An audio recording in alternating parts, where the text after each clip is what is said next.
À la tribune, Jean-Luc Mélenchon est revenu aussi à la charge sur le non-recours au vaccin russe. Vous continuez à refuser au nom de Johnson et Johnson et Johnson le vaccin russe qui lui a pas de nom. Il s'appelle Sputnik comme le premier satellite.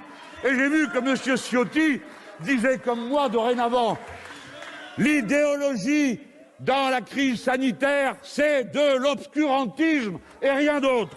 Jean-Luc Mélenchon ce matin, Anne Le Gall, est-ce de l'idéologie ou qu'est-ce qui empêche le vaccin russe d'être injecté dans du sang français ? Eh bien, pour l'instant, c'est le principe de réalité qui nous en empêche, car nous ne savons pas vraiment quand ce vaccin russe sera disponible en Europe. D'abord parce que la France attend toujours l'autorisation de mise sur le marché de l'Agence européenne du médicament. Elle a démarré l'étude des données cliniques disponibles le 4 mars dernier, il y a moins d'un mois. Et pour les vaccins, les autres vaccins, cette étape a pris 2-3 mois. Donc, il paraît difficile d'envisager un feu vert avant plusieurs semaines.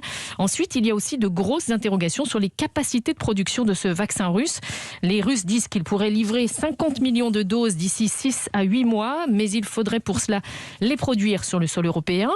Or, les usines européennes sont pour l'instant dédiées en priorité aux industriels dont les vaccins ont déjà obtenu le feu vert.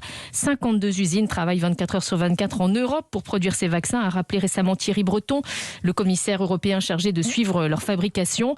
Dans ce contexte, le vaccin russe, qui risque de ne pas arriver avant 2022, sera bien tardif. Et que les Russes produisent en petite quantité pour l'instant, puisque la population russe n'est vaccinée qu'à quelques pourcents. Absolument, ils ont du mal à produire eux-mêmes sur leur sol ce vaccin.